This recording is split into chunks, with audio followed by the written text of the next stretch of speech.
Bueno,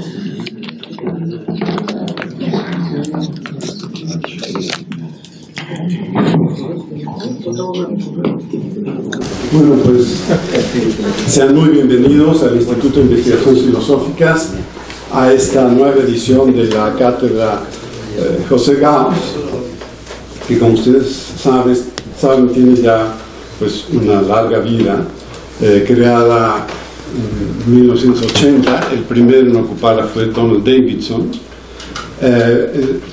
creada por el Centro Universitario de Profesores Visitantes, que en aquel entonces, bueno, ahora ya no existe, pero en aquel entonces estaba en la de Gata.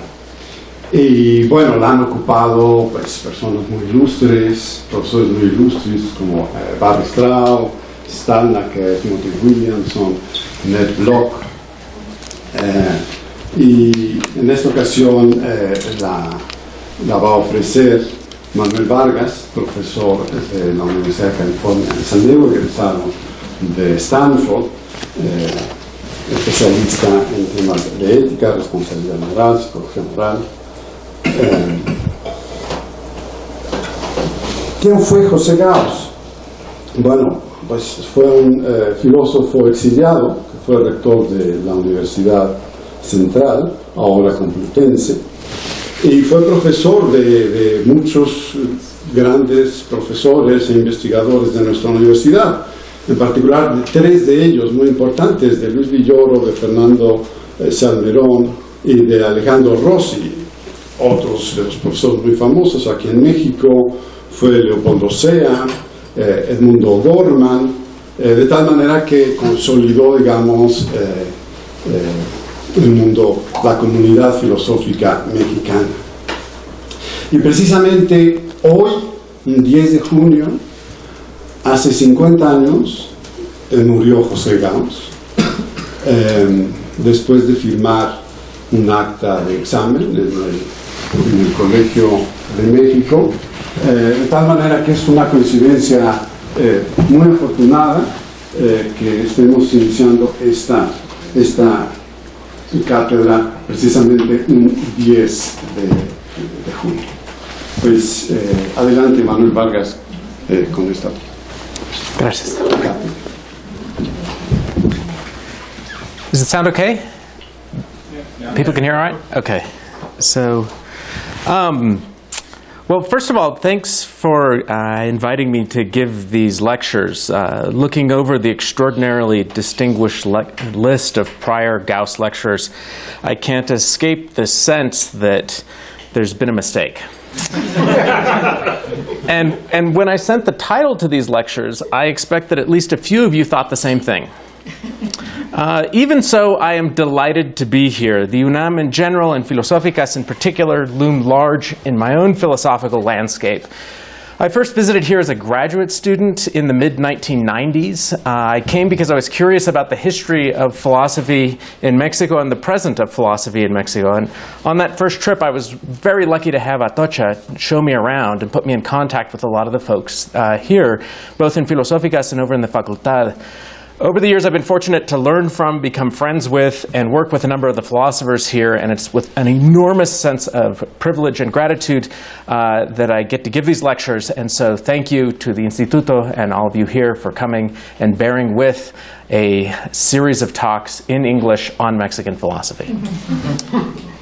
Okay, in some sense, these talks are a report on 20 years of intermittent thinking about philosophy in Mexico.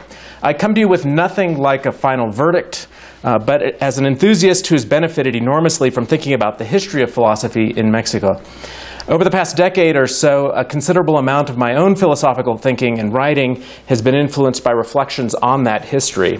These lectures are partly about the figures and ideas that have been important in my own philosophical thinking, but that have been mostly invisible to the wider profession. One of the reasons why I read and teach Mexican philosophy is that, at least in the United States, it seems to really matter to my students in a way that a lot of other philosophy courses don't seem to matter to them. The issues that figure in those classes aren't esoteric or only abstractly related to them. They seem to find these things important and that it matters for their own lives. Some of what I hope to do in these lectures is to communicate what's exciting and alive to them about these issues and why I think they're right to be excited by these ideas. So these lectures are an effort to invite you and, in general, our Anglophone colleagues to appreciate and engage with what I think are some philosophically rich and interesting ideas within the history of Mexican philosophy. So here's the general thesis of these lectures. For those of us working in either the Anglophone philosophical world or the broader analytic philosophical world, we have reason to take seriously and the history of Mexican philosophy, to make it a part of what we read, teach, and treat as part of our philosophical milieu. By we are better off, I don't mean in some tepid and general, the more we know, the better we are sense, although I endorse this view too.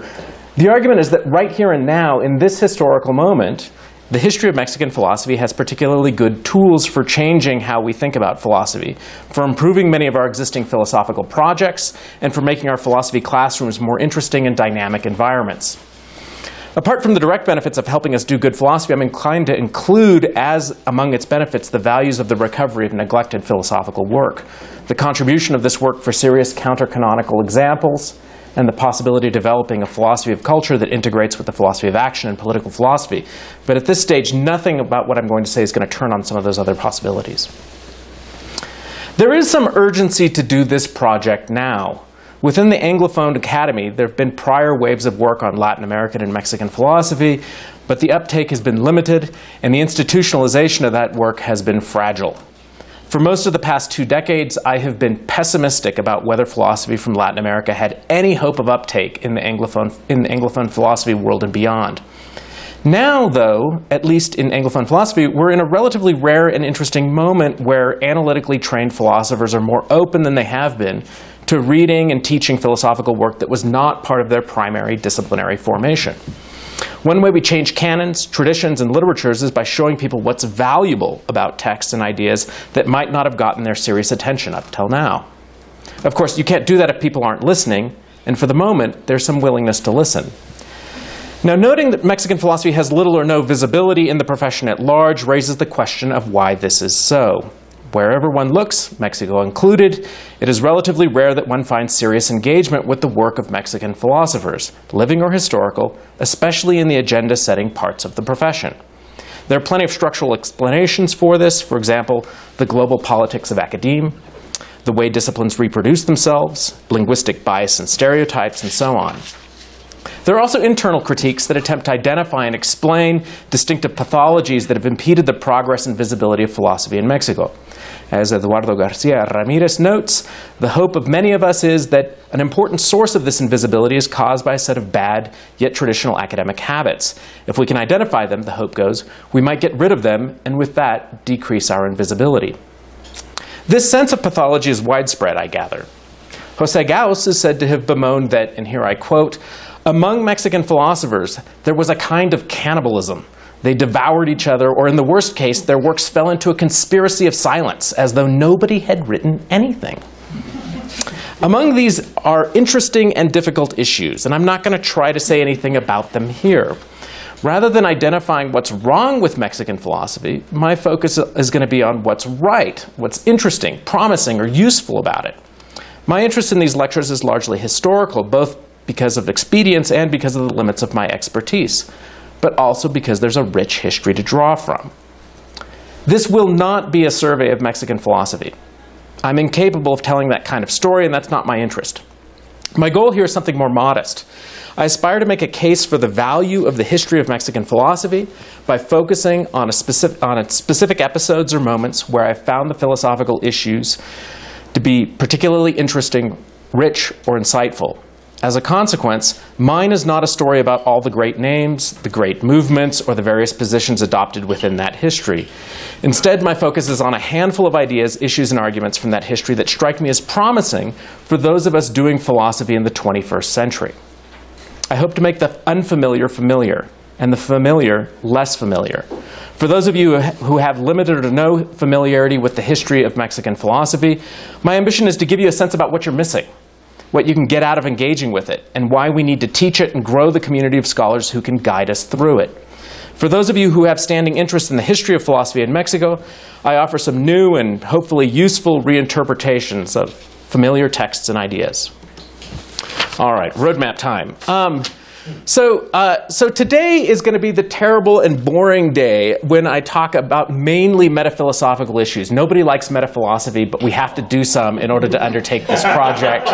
So, I mean, I've published on it, right? I'm self-hating in this way. But so we're going to talk about some metaphilosophy, and we're going to talk about a limit case for the project. After the lectures today, so in lectures 2, 3, 4, 5, and 6, I will be drilling down to focus on substantive particular philosophical issues, but today we're going to be doing a lot of kind of at the margins and thinking about the nature of the enterprise. So we're going to look at some demarcation questions, and we're going to go through what, for my purposes, is the single most painful part of this project.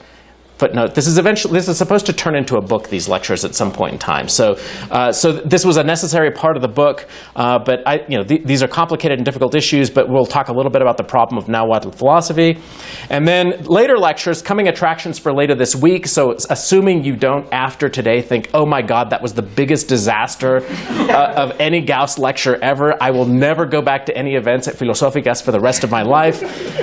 Then what we'll talk about is the Las Casas Sepúlveda debate, which I'm going to argue is vastly more interesting than people have acknowledged. And then we'll talk about Sor Juana, because you can't talk about Mexican philosophy without talking about Sor Juana at some point. So that's what we'll do. Okay, so that's the plan for today. Incidentally, that image is from Enrique Chagoya. He's a Mexican-born artist who has gone back and forth between Mexico City and the United States. And here he's making a pointed remark about the comparative invisibility of Latin America relative to the United States' imagination about itself. Okay, so let's talk a little bit about positionality here. So these lectures are introducing a bunch of funny questions here that I just want to acknowledge right from the get-go. So I'm a US-born philosopher who spent most of his career writing about free will and moral responsibility. And today I'm lecturing on Mexican philosophy to Mexican philosophers in Mexico City, a place where many philosophers aren't inclined to think the history of Mexican philosophy is especially interesting or valuable. I recognize the incongruity. The incongruity is not all mine, however. These lectures are named for José Gaos, as you know, a Spanish phenomenologist and personalist who trained several generations of Mexican philosophers within a broadly continental intellectual tradition, as Pedro was just noting. Most of the Gaos lectures up until now have been on topics squarely in the mainstream of Anglophone analytic philosophy. So there is incongruity all around. This sort of complexity, the overlap of influences in diverse intellectual histories, as well as the complicated social and intellectual dilemmas that come along with these things, is one of the things I love about Mexican philosophy. As someone whose principal intellectual formation was firmly inside conventionally analytic institutions in the United States, the philosophical scene in Mexico has never failed to induce in me a two-stage reaction. First, the thought that its history and present always constitutes an alternative way that philosophy can and has unfolded. And second, the thought that there's no prima facie reason to privilege the story of philosophy's history as it has been told, where I happen to receive my education. The luminous figures of my education are the ones familiar to me, and perhaps to many of you. But there are other histories and other figures. Once we recognize this, we're faced with the intriguing question about which histories and which figures we should focus on. The history of Mexican philosophy is one place to start. The incongruity of these lectures is not limited to the topic. You may have noticed that they're in English.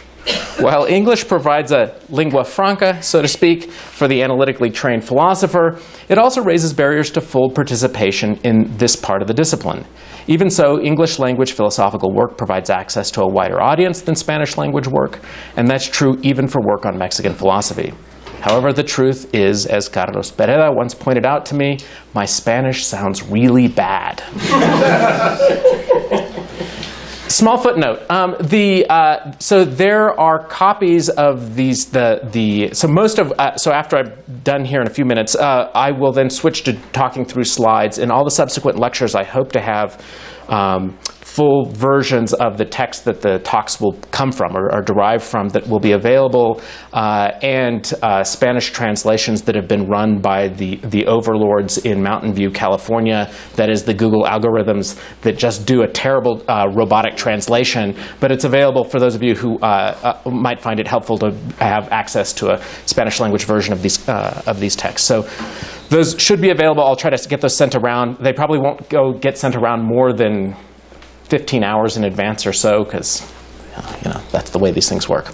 Okay, so nevertheless, one might worry that there's something unhappy about all of this. I'm giving these talks in English, and I'm benefiting from the linguistic privilege of English, and perhaps the unearned presumptive epistemic authority for those of us who work as a group as native English speakers in the 21st century. Moreover, in talking about this work in this language, I am reenacting the history of appropriating the cultural and material resources of Mexico. I take these concerns seriously, but I am unconvinced that they are fatal to the project. First, philosophical resources don't work like natural resources. My talking about Mexican philosophy does not by itself strip others of the ability to speak about these things. My hope is that the project will turn more, not less, attention to Spanish language work in Mexican philosophy, helping to grow the possibilities that the work is taken up more widely. Second, although facts about language of dissemination and one's place in the global network of philosophy plausibly do affect philosophical uptake, my aspiration is to expand the conversation and to do so in ways that do not drown out the voices of those that have been working on these issues. Inevitably, this will be an imperfect process, but I acknowledge the practical and symbolic import of these issues is complex. Small footnote here, go read the paper, a bunch of citations to folks who've been working on these issues and talking about these issues from this side of the border. So I want to acknowledge that my remarks here are hardly the first on this set of issues and the kinds of complexities that there are about these things. Third, I think it's not clear what the alternative is. It's overdue for me to discharge my debt on this, to this body of work and to convey my delight in it, even though there are the inevitable blind spots in my own reading and scholarship. Moreover, I'm inclined to think that the intellectual inheritance of Mexican philosophy can and should be an inheritance for philosophers everywhere. We don't hold that Greek philosophy is solely for the Greeks. It's part of our inheritance because we and our teachers and their teachers have made it so. We would not have been better off leaving Greek philosophy only to the Greeks. So in this case, an imperfect effort towards making this body of work belong to everybody seems to me, anyway, worth the inevitable infelicity of me being the one doing it here and now. All right. So what's Mexican philosophy? Okay, so going forward, I'm going to just talk through a bunch of slides, and hopefully it'll be intelligible. We'll see what happens. I assure you that if it's not intelligible, it's not any more intelligible in the text. Okay, so natural question to ask is, when I say that I'm here to talk about Mexican philosophy, the question you should be asking is, well, what the heck does he mean by that? So here's the enormously profligate answer I'm going to give you. So all I mean is any philosophy produced in Mexico or any philosophy produced by Mexicans, as well as any philosophy that is in some non-trivial sense concerned with Mexico. So there's a chance that you're doing Mexican philosophy, or you were doing it before you showed up here, and that you're going to be doing it later on. Fortunately, most of you are not yet part of the history of Mexican philosophy. We'll celebrate that later on. No. But in framing things in this way, what I want to emphasize here is that there's no presumption of a tradition in any rich and meaningful sense. That is, I'm not helping myself to the idea that there is some unified story to be told about these things, that there's a set of issues that people have been thinking about that's continuous over the history of the discipline, or that all the same figures are always and everywhere taken up by Mexican philosophers. I think all of that's just patently not true. So one thing you should be asking yourself, especially those of you who are analytic philosophers, is whether characterizing the subject matter, the terrain in this way ends up giving us a monstrous disjunction. That is, it looks like we just have some massively unprincipled project going on here, and I say, yeah, maybe it is, but that's okay. So why would it be okay that this definition is a monstrous disjunct? Well, part of it, I think, has to do with the very reason I'm undertaking this enterprise.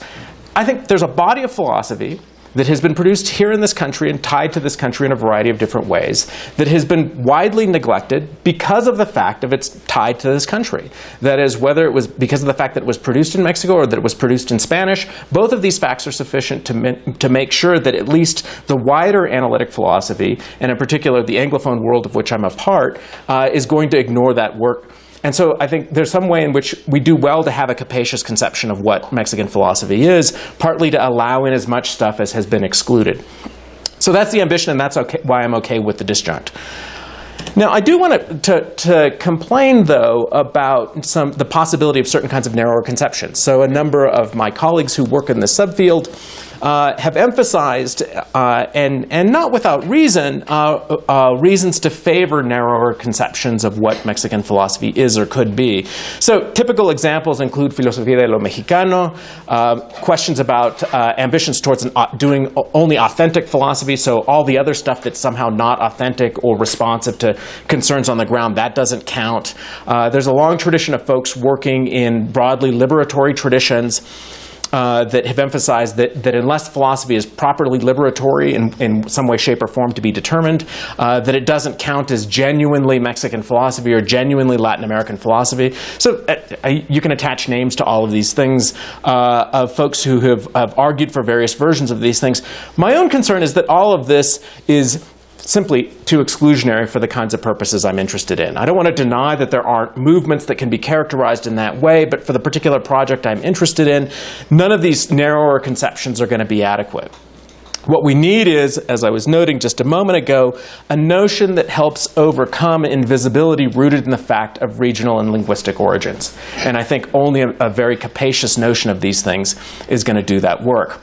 And finally, I guess I'll suggest, just partly related to that, that it's useful for us when we think about inclusion and exclusion in disciplinary fields. I think here's a test to ask ourselves when we think about what we're including and excluding in a field, whether or not there are good reasons to think about it in that way.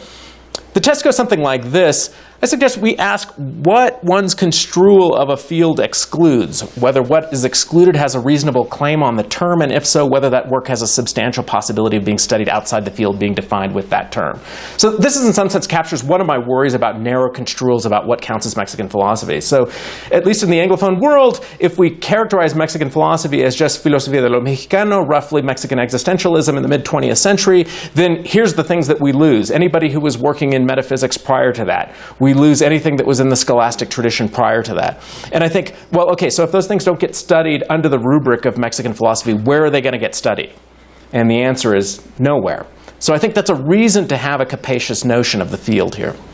Okay, so that's it for initial thoughts about scope, you might think, except there's this problem about, well, which Mexico are we talking about? Are we talking about post-revolutionary Mexico? Are we talking about post-independence Mexico? Are we talking about colonial Mexico?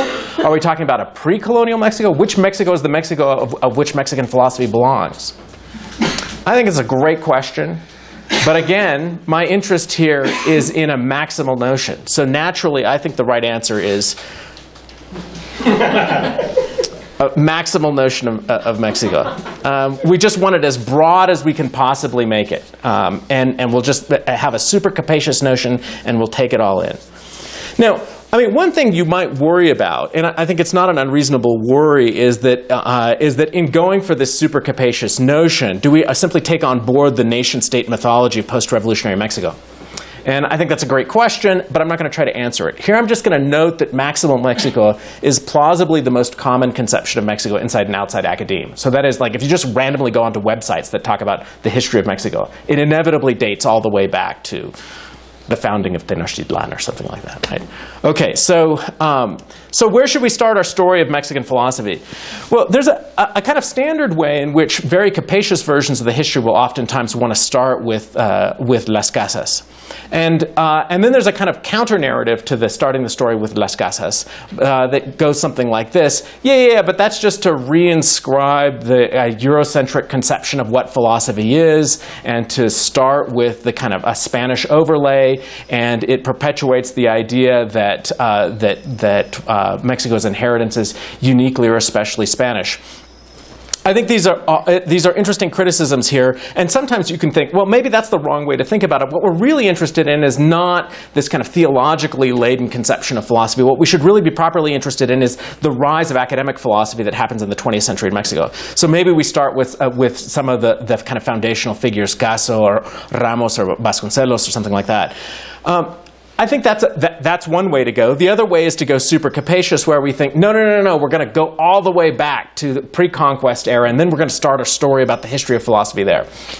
There are different ways to do this, and of course, different folks have gone in different ways about this. So Ramos, in his history of philosophy in Mexico, starts with the question about whether or not the indigenous peoples of the Americas did philosophy, and his conclusion is obviously not, of course not, and that's where this. And then he says, so let's start with philosophy during the Scholastic period. That's a view. But part of what I want to start with is that question about whether or not that's the right view. Should we start with Ramos and the thought that philosophy doesn't begin in Mexico until the colonial period? So that's the question I want to take up under the rubric of philosophy in red and black ink, because of course all of you are big fans of the history of philosophy. You know that red and black ink was the ink that was used by the Tlamantinime to keep their special codices, and there's a kind of an early work in the post León Portilla era on Filosofía Nahuatl. Okay, so our question here is, did Nahuatl-speaking peoples produce philosophy? Now, if you're at all like me, here's what your reaction is. You're thinking, oh my God, do we really have to have fights about what counts as philosophy? We've done this so many times that there's nothing new left to say about these things, and the next person who gets up to talk about these things should just promptly lose their PhD in philosophy and be fired. Well, I'm skeptical that there's a neat answer about what counts as philosophy. I think actually most definitions are normative.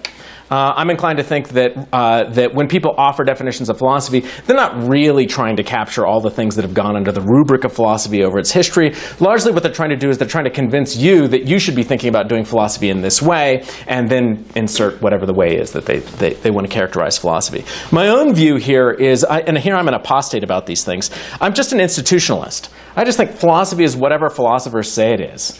And what do philosophers say it is? Well, philosophers have said all kinds of different things about it. There's no uniform story, and who we've recognized as philosophers and what they say about philosophy has varied dramatically over time. Now, one thing you could think is, no, but we're really concerned about who philosophers are because we're super concerned about whether or not we put them in this building or the building over. But that's a bureaucratic consideration. That's a purely pragmatic and administrative issue, and it's not an issue about substance. And in particular, I think that it's usually a sign that something's going wrong when we start to worry about whether or not some bit of searching for the nature of truth or trying to understand the nature of human psychology or the nature of science or what have you, when we start asking questions, yeah, but is this really philosophy? My own view about these things is to say boo to border patrolling, at least in philosophy. That is, I think, if you find it useful for your purposes to read anthropology, then go read anthropology. If you find it useful for your purposes to go and read Descartes, go and read Descartes. I think we don't do well, and we don't do a service to ourselves. We do a disservice to ourselves to be super scrupulous about what counts as philosophy. Naturally, there are real questions to be had about whether or not we find it useful to talk to these folks or those folks, and that's a real question. But I don't think those questions are settled in the armchair in advance by having some a priori stipulative definition about philosophy. That said, I know I'm not going to convince anyone that the Nahuatlacas that they did philosophy because I think it doesn't matter what philosophy is. That argument will be uncompelling. But before we get to trying to answer that question, I want to soften you up a little bit here. So one of the questions I think it's useful for us to think a little bit about is, what are the stakes in asking and answering the question about Nahuatl philosophy?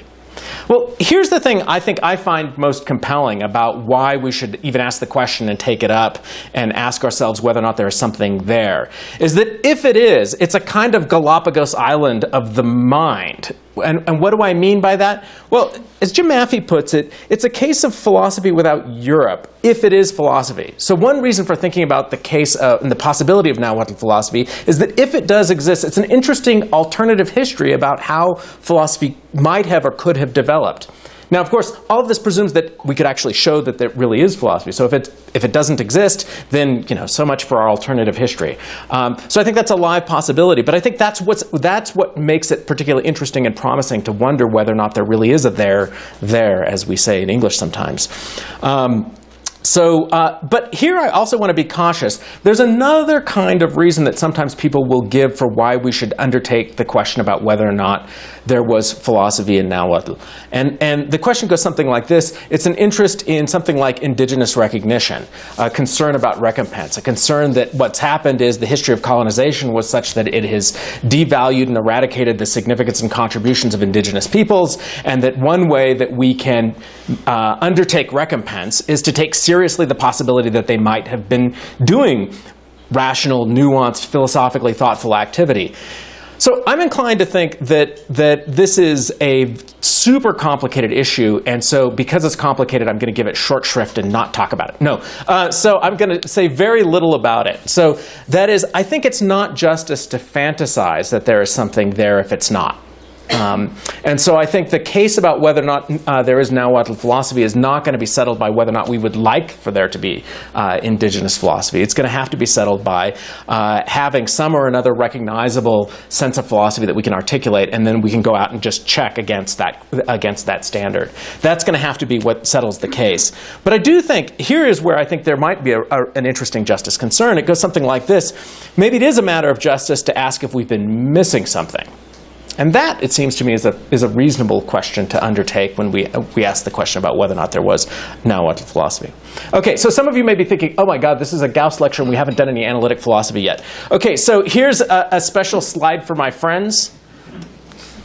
Let nu, that is nu, that's the Greek nu, nu equal some x, there is some x, where x equals Nahuatl philosophy. So there we go, we have an analytic talk. Okay, I just promised somebody I would have some formula in the talk, so there you go. Okay, so those of you who are analytic philosophers can now breathe easy. We're back on firm terrain. The questions are now clear, and we're going to have crisp answers going forward. Okay, so here's where we're going. So if nu is not trivial, we need a recognizable and demanding-ish conception of philosophy. That is, if we're going to evaluate the question whether or not there was Nahuatl philosophy, we need to have an articulated conception of it. And importantly, for this to not be a trivial answer, it's got to turn out to be the case that it's not just a, quote, wisdom tradition. It's not just religious thought. There has to be a reason for thinking that there's something else there. So what I'm going to claim, counterintuitively, see, now it's analytic, that nu is non-trivially true. Now, where I do think, and here's the necessary caveat, where I do think that one can put pressure on a plausible answer to this question is to ask how rich is the payoff. So that is, I think so the argument I'm going to run is that there's reason to think that Nahuatl thought can satisfy a reasonable standard about what constitutes as philosophy. It's still a further question that even if we settle that initial question, whether or not we find it profitable to engage with that work. Okay? So that's where we're going to go. All right, some preliminaries. So just as a reminder, so for those of you who don't spend your days reading codices, I want to remind you that there's actually a fairly substantial body of ethnographic data from which we can draw on. So, there are large, fat books on Aztec thought and ethnography.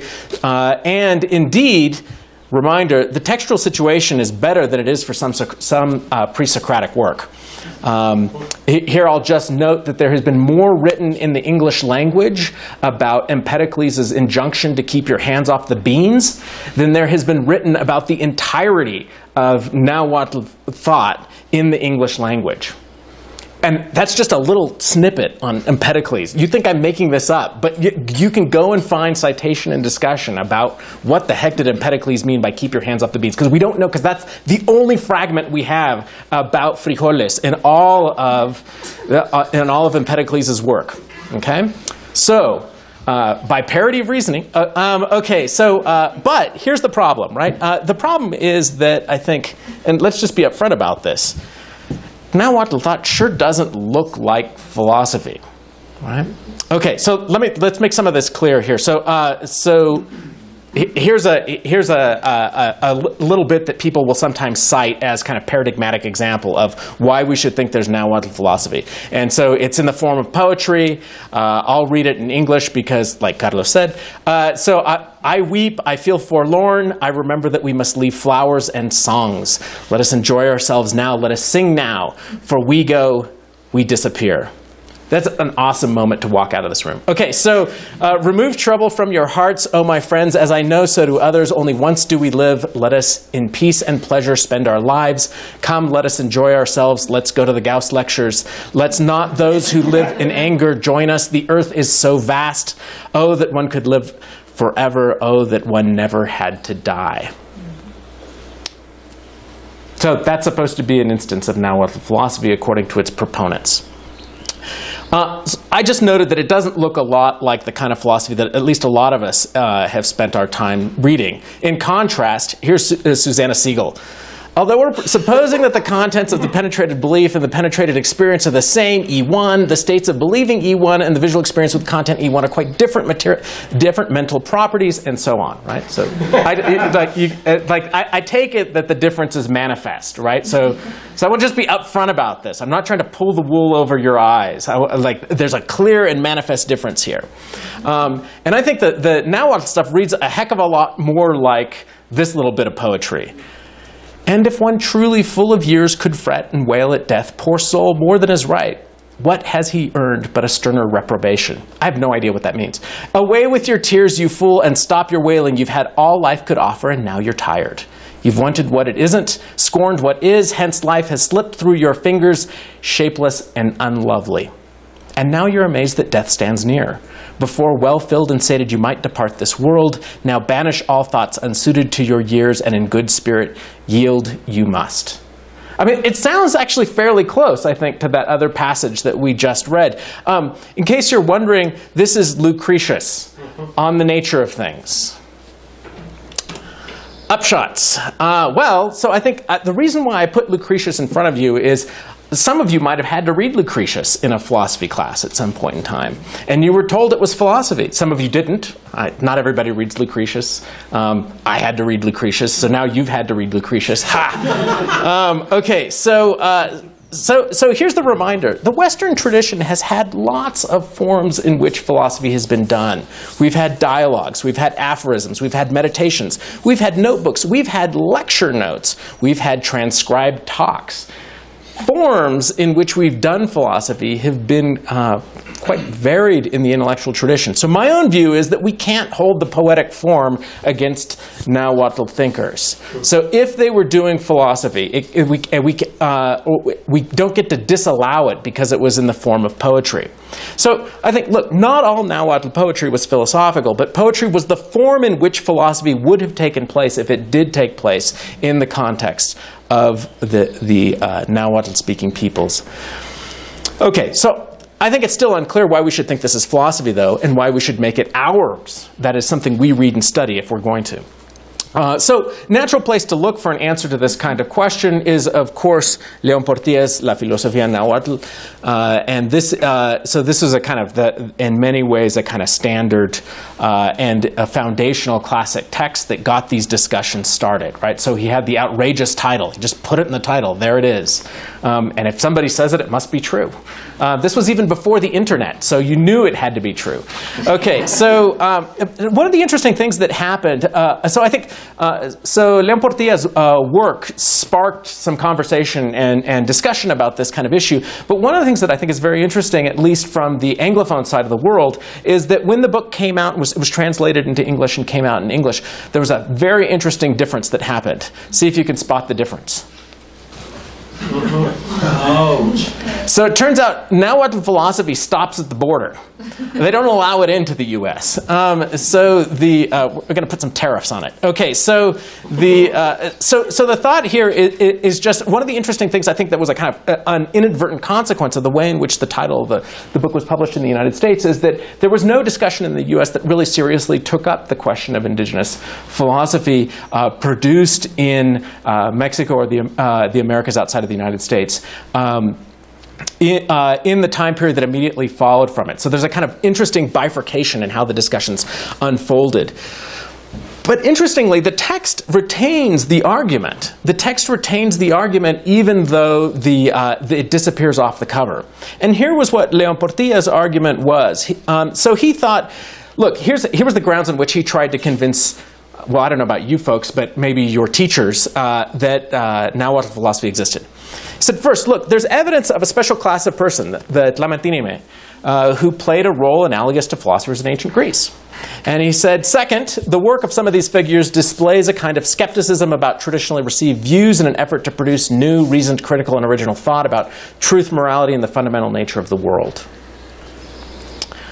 Three, in analogous cases, China and India, we readily extend the label of philosophy to that exact same kind of work. And last, that work can sustain ongoing and current reflection, providing occasions for thought, as he puts it, for new reflections. That was the case. Okay, that's the case. I think there's some complexities here that I want to come back to in a second.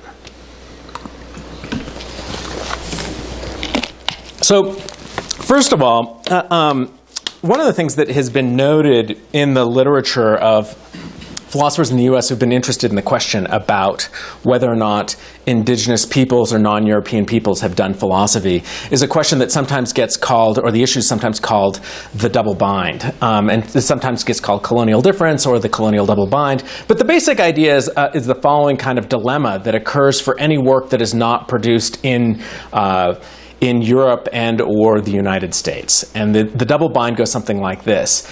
Either the work is so different and so exotic such that we then we now ask the question, is it really philosophy? Right? It's just too different for us to count it as philosophy. Or else we think, no, it's recognizable and familiar, but then it has to overturn our giant canonical thinkers, and we're not ready to do that, so why would we bother reading this work, given that it's second-tier work or third-tier work, when we instead could just keep reading Descartes and Kant? Right? And that gets called the colonial double bind. So the question is, either it's so different that we just dismiss it as philosophy, it's not really philosophy, or it's so familiar but second-rate that we don't have to take it seriously. Now, one way to reply to this double bind, and this is Jim Maffei's strategy in the case of Aztec philosophy, he says, well, maybe we should think of it in this way. Think of it as a way-seeking alternative. That is, what Aztec philosophy is not involved in the same kind of game. What we find is the Western philosophical tradition is engaged in a specific conception of what philosophy is, but it turns out there are alternative conceptions of philosophy that are, for example, maybe not concerned particularly about truth, but are instead concerned about finding a way to live in the world that we live in. It's to allow us to navigate everyday challenges in life, and that, it looks like, Nahuatl thought was very clearly concerned to provide an answer to. Now, I think that's a way we could go. I'm not entirely sold that this is fair as a characterization of an alternative to Western philosophy. So I guess I'd be inclined to think, well, I would have read the Nicomachean Ethics, Montaigne, Nietzsche, and a wide number of other figures in the European intellectual tradition, for that matter, Peter Singer, as trying to provide us with stories about how it is that we go forward and live our lives and under what kinds of conditions we should make the different sorts of choices. So I think, put that way, it's not obvious to me that that's actually outside of the Western European tradition in any interesting way. But I also think that even if we want to reply to the double bind in that fashion, it's still also, there's still a further question we can ask about whether or not the work that we find in Nahuatl is compatible with current disciplinary conceptions. So I think there's still an interesting question to be asked, even if we grant that maybe they're doing wayfinding philosophy, whatever that turns out to be, or however we best understand that. We can still want to know, yeah, but were they doing something that we here and now, us disciplinary practitioners of philosophy, when we're now thinking about the question about the scope of the history of philosophy, should we count that as part of the scope of the history of philosophy? Well, so now we're back to this problem I've been dancing around and avoiding about how to, what the heck is the metric? What's our standard for how to think about philosophy? So here I'm going to provide a characterization I disavow. Now, that is, I've already told you I'm an institutionalist about philosophy. I don't think there is a thing that is philosophy always and everywhere. But I'm not going to convince anybody by appealing to that notion and saying, aha, and therefore Nahuatl philosophy. So instead what I want to do is I want to put in front of you a characterization of philosophy that I think at least a lot of folks in this room could take on board. And that isn't just a kind of relatively open-ended institutional notion, but that's something that we, A, could recognize in our own work, and B, recognize in the history of philosophy when we talk about what counts as philosophy. So here it is. So I suggest it involves a couple of different things. One is a kind of attitude or stance, a defeasible but skeptical attitude towards received wisdom. So this is one of the things that sets apart philosophy from horoscopes, from certain kinds of religious practices. That what philosophy does is it says, yeah, never mind that we tend to think in these ways. The question is, can we justify and explain these sorts of things? And that gets us to the idea about philosophy involves a kind of articulation of considerations for adopting and rejecting views. Third, maybe, I think a lot of people actually, that's going to be enough. We can capture a lot of what people are doing with those two ideas. But some folks might insist, no, but there's a kind of content constraint here as well, that maybe philosophy has to involve something like the true, the good, and the beautiful. Okay? So far, so good? Well, actually, we'll just do quick truth by democracy. How many people would be satisfied that that's at least an adequate characterization of philosophy? It doesn't have to be ideal. Okay, how many people think it's a terrible construal of philosophy? Okay. So I'm just going to only count 3 hands saying it's terrible. And then I'll just imagine that it was just a legion of hands saying that it was a fair characterization. Okay, so one thing you could ask here at this point, though, and maybe this will capture at least some reservations that some of you might have had. So one thing you might worry about is, well, look, in order for philosophy to be a philosophy, maybe it has to have a historical connection to the Greeks. Right? And if it doesn't have a historical connection to the Greeks, we don't get to count it as philosophy. Now, notice, you could think, if that's our view, we could say, well, actually, Asian philosophy isn't philosophy. And some of you are like, I knew it. And African philosophy isn't philosophy because it's got to have a certain kind of historical thing. And we might think, look, there are a number of activities and a number of entities that have historical conditions on them. So something doesn't count as a US dollar unless it has a history of being produced in the right place in the United States. And we might think that philosophy is like that. That is, if it doesn't have a history of some kind of connection, the causal theory of philosophy, that goes back to thank you, Fabiola, I appreciate somebody laughed. Okay, so that goes back to the Socrates bothering people in the supermarket, then it's going to turn out that it doesn't really count as philosophy. Now, I think that it doesn't take a lot of work to see why that might be an unhappy notion. I mean, just imagine that we ran into a group of people who are talking about all the same things we're talking about. They have agent causal theories of free will. They're worried about the wild coincidences problem. They even call it that. But it just turns out they just arrived from Alpha Centauri. It would be really weird for me to say, I refuse to take seriously the arguments you're given because that's not philosophy. When they would be manifestly about the same kinds of things I'm on about and pursued in the same kinds of ways that I'm on about in my day job. So I think we should just conclude the answer there is no. All right. So still, why think there was Nahuatl philosophy, right? So why think that there was any at all? Okay, so when in doubt, my recommendation is start with the classics, right? So if there's going to be a case to be made, we just have to go back to one of the kind of classical figures in this story, and we're going to try to evaluate this work in light of the kinds of criteria I just put in front of you. Okay? So here we go. I, Nezahualcóyotl, ask you this. And he said it in a California accent. That's where Aztlán was located. Okay, so maybe one lives rooted in the earth. Not always in the earth, only for a while here. Although jade, it breaks. Although gold, it breaks. Although quetzal feather, it shreds. Not forever on earth, only a little while here. Everything that flourishes in your mat or chair, the nobility on the battlefield upon which your lordship and command depend, your flowers of war, are merely dried flowers. Dun, dun, dun. Okay, so I think this is compelling as a piece of poetry, and if you don't, be gone. You're a terrible person. But our question is whether or not this is philosophy. Now notice, this satisfies all the stipulated requirements. There's a skeptical attitude towards received wisdom about the glories of having endowed chairs in philosophy departments, about the nobility on the battlefield, and about human glory. It's an offering of considerations about why we should be skeptical about it. It's really, at the end of the day, just dried flowers. Those things that you know were the markers of your glory are just dried flowers, and it's all impermanent. It doesn't matter whether it's jade or gold or quetzal feathers. How come the Gauss speaker doesn't get Quetzalcoatl? Okay, so that was a joke. Don't worry. Okay, so and you get a kind of so you get an offering of considerations and a subject matter that is clearly about how we ought to live, what is true in the world, and maybe even about the beautiful. So you might get the good, the true, and the beautiful all in a single passage. Okay. All right. Some complexities, though. One thing to notice, and this here I just we are bad readers of this work. Whether or not you think it's philosophy, notice we're bad readers of this work if we don't notice that the poem itself is among the dried flowers and projected values that Nezahualcóyotl is pointing us to. Now you might think that little clever move might be worth our attention too, and might, put a little extra on the scales about, no, this is somebody thoughtful and reflective and self-aware and self-reflexive in the doing of this.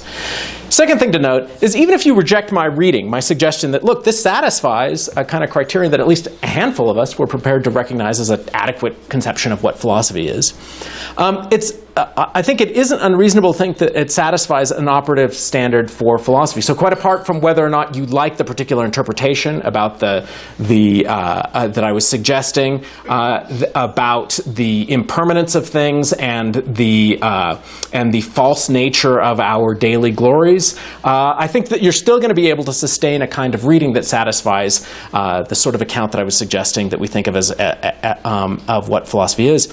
Now, some of you are thinking, yeah, but you didn't get my favorite and personal notion of what philosophy involves. At which point, then I say to you, go publish a paper. If you want a more demanding standard, we'd need to know what it is, and then we could ask the question again. But here's, and I'm going to put this out as a challenge.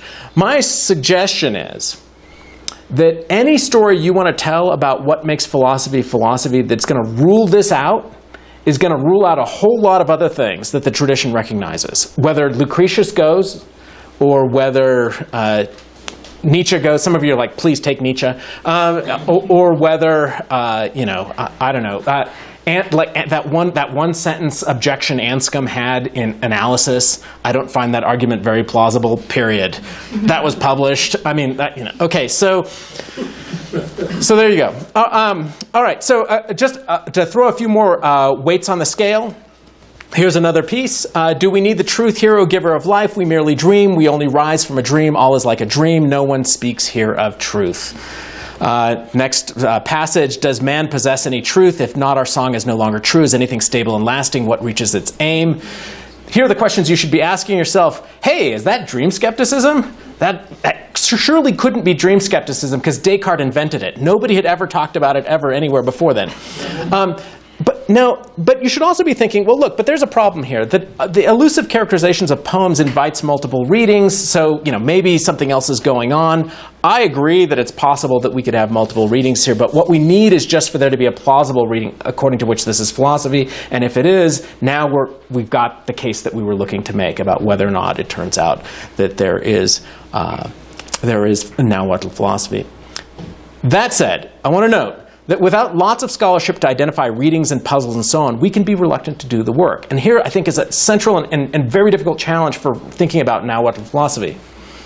The simple problem is, we don't have centuries of accretions of scholarship where people have figured out, oh, this is what this is on about. This is what's hard about this. This is what's puzzling. Oh, see, these consequences follow from that sort of view. We don't have centuries of people taking this work seriously, so we don't have centuries of people teaching the material in such a way as to illustrate and to make it easy for us. So we have the very difficult work of reading any philosophy for the first time for which we don't have the scaffolding in place to make it sensible to us. And my suggestion is, go read some Wittgenstein without any social scaffolding, or go read David Lewis without any intellectual scaffolding, or go read Aquinas without any background or scaffolding. And you're going to find it really hard to extract meaningful and powerful and significant work out of it. And we don't have anything like that work in the case of Nahuatl philosophy, except for a handful of efforts, Leon Portilla, and more recently, some interesting recent developments that have been happening in the Anglophone world. So Jim Maffei's book, Aztec Philosophy, in interestingly, his interpretation actually cuts in a very different way than Leon Portilla's. So Maffei thinks the overarching feature about Aztec metaphysics is not one where it's a kind of these poems that look like the dream skepticism bit that we were just looking at aren't getting at dream skepticism or something like Platonic dualism, where there's a real world and the world that we live in is like the Matrix or something like that. Rather, his thought is that the dreamlike nature of the world is a manifestation of something he identifies as theotl, a process, not a substance. So what he thinks you find in Aztec metaphysics is something much closer to sort of Whitehead-style process metaphysics, rather than the kind of substance metaphysics that most of Western philosophy takes as its background. And so on Maffei's view, change is continuous, it's ubiquitous, and that's a lot of what you're seeing expressed in the more philosophically minded bits of poetry by the Tlamantinime. All right. So, here's what you should be thinking. Yeah. I've got a further question, though. So maybe Nahuatl philosophy doesn't look like contemporary philosophy, right? So it's not dense arguments that advertise intricate theories. And so maybe the closest analogs are forms of pre-modern philosophy. So pre-modern European philosophy. That's why I was leaning on the Lucretius or the Empedocles or what have you. But one of the things you might say is, look, but at least in the European philosophical case, we tolerate poetry. And it's really just toleration. It's not like we're enthusiastic about it, right? So we tolerate poetry. We tolerate dialogues. Like if our students submitted dialogues for a philosophy paper assignment, F. Or what do we do here? Zeros. And we tolerate quasi-religious reflections, right? So whether it's the unmoved mover or Plato talking about Socrates talking about his demon or what have you, we tolerate those bits only because it's already part of our canon. They're the embarrassing members of the family. Shh. Right? So the question is, should we add more embarrassing members to our family? Should we make this a part of our canon? I don't know.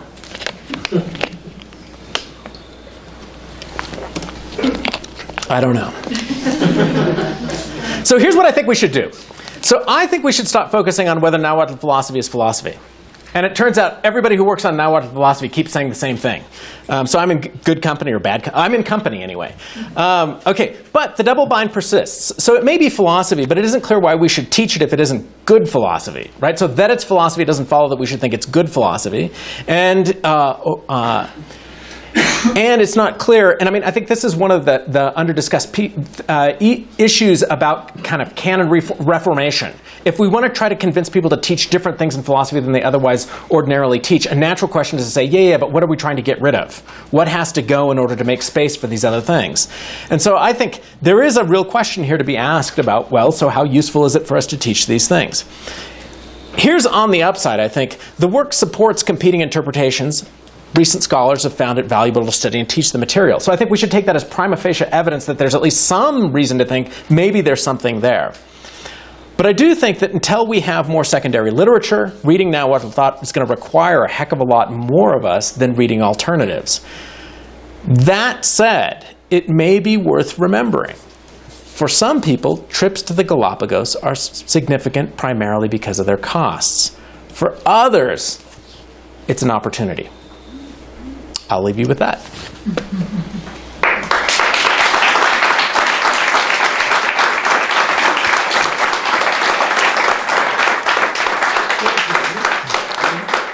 Taking this approach to incorporating, for example, Nahuatl philosophy into the discussion that takes place in mainstream analytic philosophy.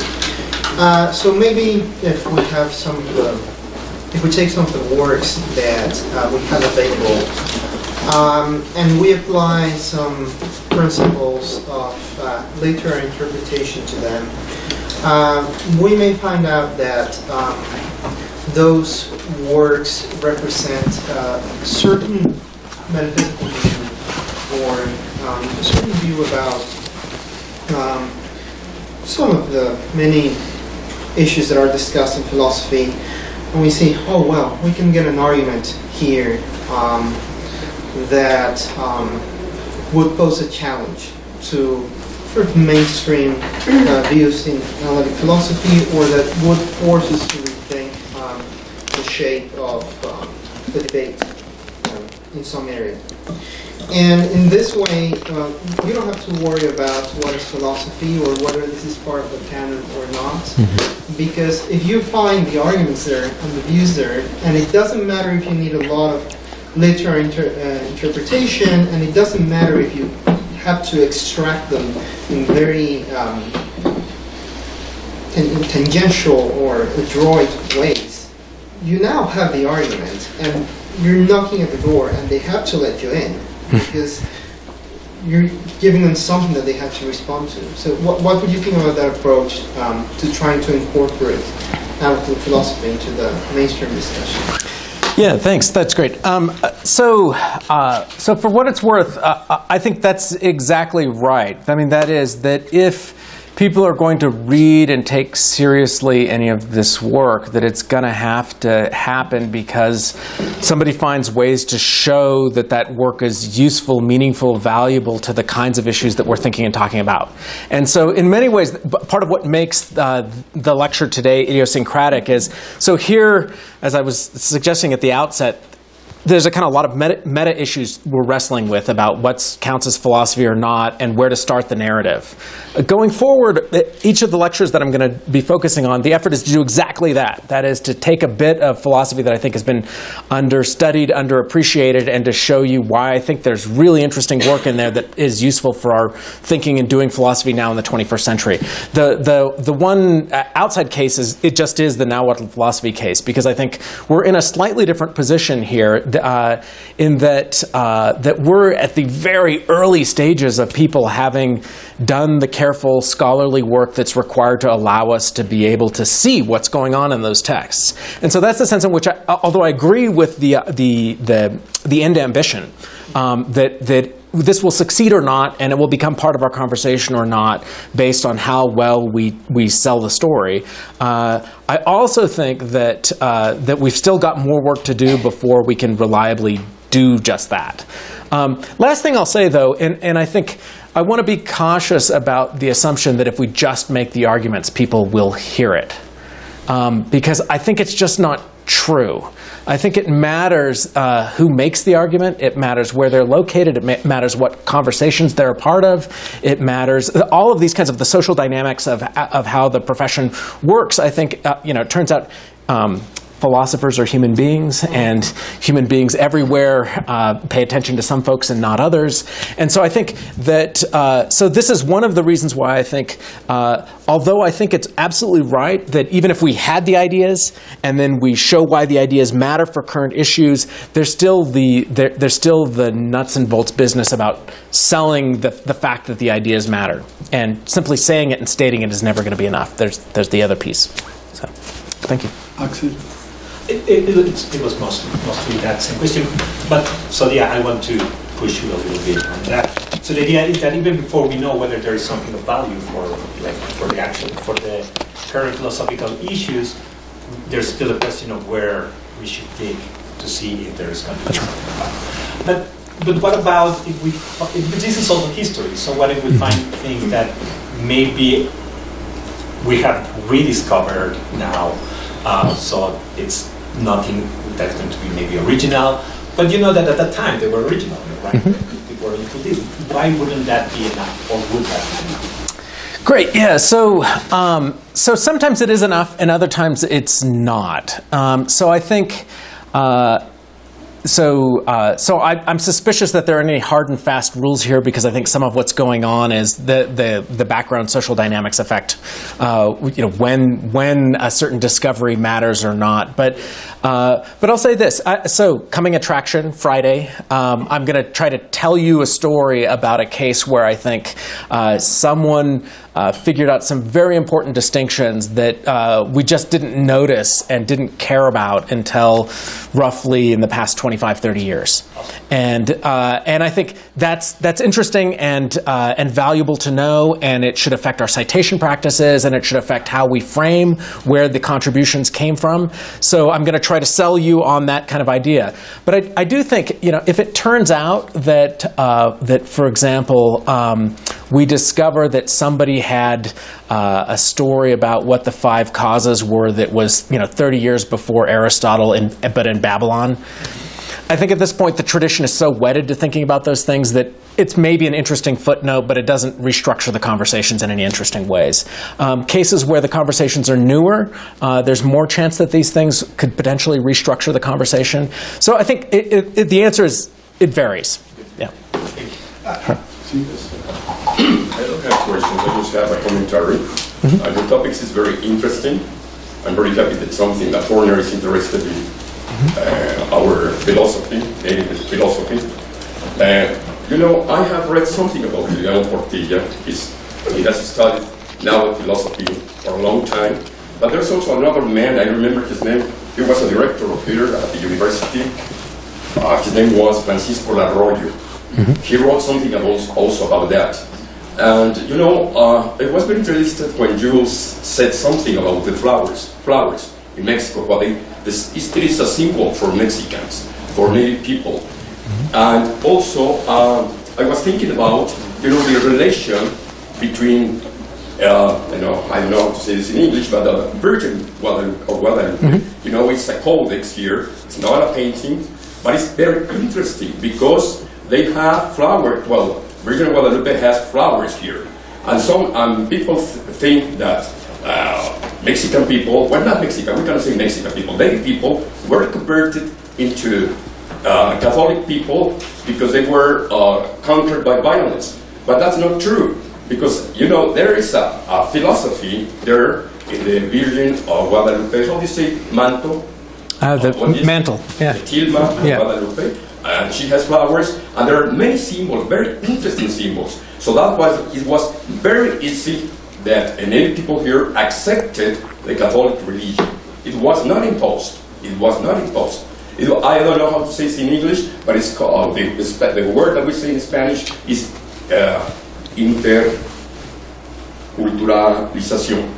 Interculturalization. Okay, that's right. Well, that was just a commentary, but for me that's very interesting. Thanks. Thank you very much. Thanks.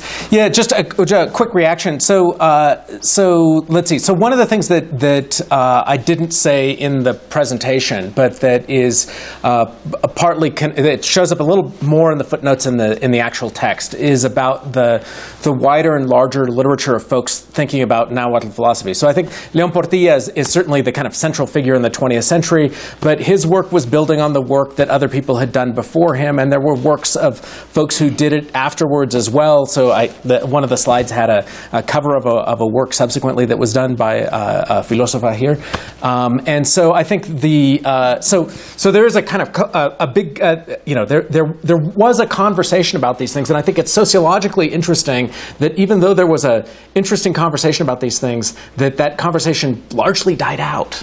Not that it completely died out, but that it largely died out. So first thing to note. Second thing to note is I take your point about the complexity about the symbol of flower. So I didn't spend any time talking about flower and song and its significance internal to the Aztec world. When I teach this to my students in the United States, one of the ways I frame what the focus is about flower and song in particular is that for the Aztecs this was roughly their term for creative cultural production. And so that once you see that and see that the text is understood in that way, then it allows you to make more out of the text. So I think the point about how we can extract a heck of a lot more from these works if we know anything at all about the concepts and the iconography and how people understood the symbolic import of these things, I take on board. I think that's exactly right. Thanks. So can I talk in Spanish? ¿Está bien? I mean, my answer will be in English, but yeah.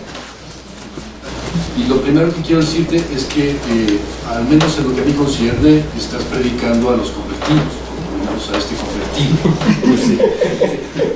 Entonces, no tengo preguntas críticas así culminantes ni nada de eso, que también obedece a ciertas mentalidades o ciertas actitudes y prácticas, ¿no? Entonces, lo que quisiera preguntarte es si estarías de acuerdo en formular al menos uno de tus objetivos metafilosóficos sin apelar a los problemas de la filosofía mexicana.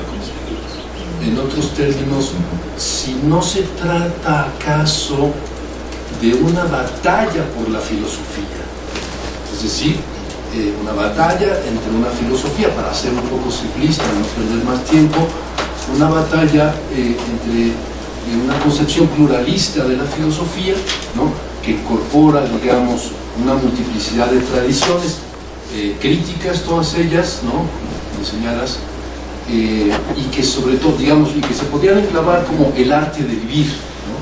Montaigne y otros de la tradición occidental están por esa área. Entonces, y por otro lado, una concepción monista, ¿no?, que sería algo así como el mainstream, que se le puede adjetivar de muchas maneras, ¿no? No lo haré aquí, todos sabemos a qué me refiero, y digamos que esa es mi pregunta. Si tú podrías plantear tus objetivos sin apelar a los objetivos metafilosóficos, sin apelar a la filosofía mexicana, y claro, la segunda parte de la pregunta es, bueno, ¿de qué te sirve la filosofía mexicana en ese objetivo, o cómo están relacionados esos asuntos? Bueno, hay muchas otras cosas, pero muchas gracias. Yeah, thank you. So, let's see. So this is a great and interesting set of questions. So,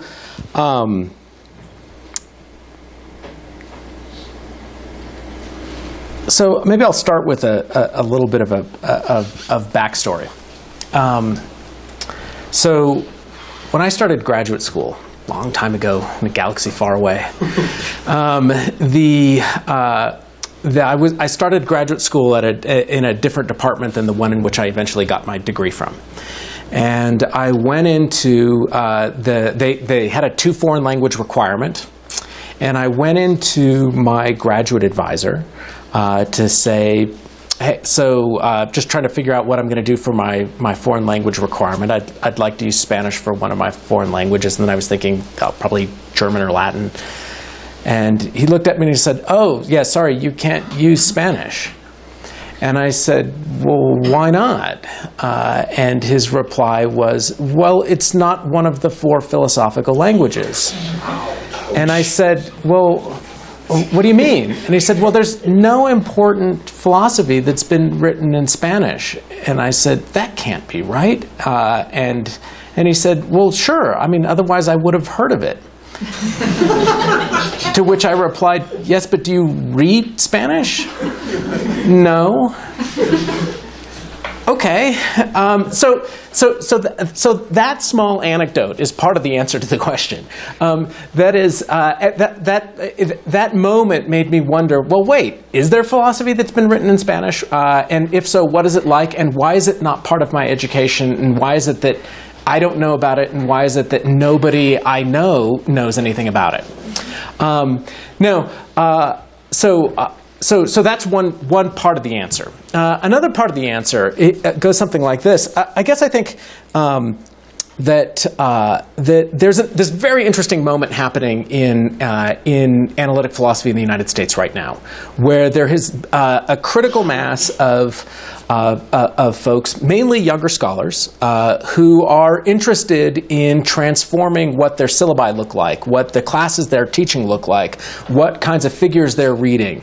Some of this is driven by concerns about the horrific lack of gender balance on the syllabi. Some of this has to do with the absence of people who are not from colonizing countries on syllabi. And there have been lots of pressures about, well, maybe philosophy is much bigger than the tradition that we've inherited. And so there's a kind of interesting moment right now where I think the old traditional models about what it was to be doing analytic philosophy and what that excluded have begun to give way in an interesting way. And so part of this project, it's written into the fabric of this project that I really am interested in trying to think through an intellectual tradition that has been so far as I can make out, understudied and underappreciated. And one of the things I really want to do is to talk about what exactly in that work I find interesting. And that's mainly a promissory note, because we didn't do a lot of that today, but I hope to do a lot more of that on Wednesday and Friday. So when you ask, can I make these points without needing to do it based in Mexican philosophy? Well, it wouldn't be the points I'm interested in making, because in some sense, part of the point I'm interested in making here is about whether and what's interesting specifically about this understudied tradition. Now, if the question is, well, could we have a general defense of intellectual pluralism? Absolutely. So I'm in no way opposed to general defenses of intellectual pluralism, but I also think that the best versions of those defenses are going to have behind them concrete, worked out, detailed examples about what the benefits are of these other ways of thinking about and doing these kinds of things. And I take it that the point about, well, look, sometimes we can think about, if we think of philosophy as the art of living, then some of the stuff is going to come on board. But really, at the end of the day, my principal interests are not in defending a specific metaphilosophical view about this is the right way to do philosophy. That's in some sense an artifact of just what has to be addressed if we even raise the question about now what philosophy. The project here really is, I think there's something interesting in the history of Mexican philosophy, and I think there's a bunch of things that are interesting in the history of Mexican philosophy, and that's what I want to introduce and show. Bueno, tenemos 35 minutos y tenemos 9 intervenciones. Okay. Entonces, So I'll speak really fast in English, and then no one will... hay que moderarse, ¿no? 2 minutos pregunta, 2 minutos respuesta. Fan. Gracias. So I thought it was really interesting, especially the questions that you made. I think philosophy is more about the questions than the answers, and of course that's, everybody knows that. But regarding the question, why should we care, to look into philosophy in other ways? I think maybe, you didn't mention this, I think, but I think it's important, tradition. Because tradition points to a sound history of ideas, right? So I think Nahuatl philosophy, or looking into Nahuatl thought as philosophy, maybe should point in that direction. I think tradition is also linked to method. So at least in my case, I remember Juliana Gonzalez, who was my teacher, saying philosophy should be about method. And this is the real, highlight. So maybe we don't look at Nahuatl thought as philosophy because, as you said, it doesn't look like philosophy. Although, take a look at Heraclitus and then we can have this conversation. But maybe we haven't found the method in all these writings that seem so much as poetry, because we are lost in translation. And that's what I think. I think Miguel León Portilla did a wonderful job in rescuing the thought. But I think the translation from the Nahuatl into Spanish is completely outdated. I think it is wrong. And I think it doesn't give a good example, a good view of the philosophical in there. Because, of course, as someone was saying, this is, it's not literal. I mean, if you say rojo y negro, we know, if we have studied some of the Nahuatl philosophy or thought, that it refers to the writing, because it was done in red and black ink. That's right. That's all. So, it's not el rojo y negro just because, it refers to the actual.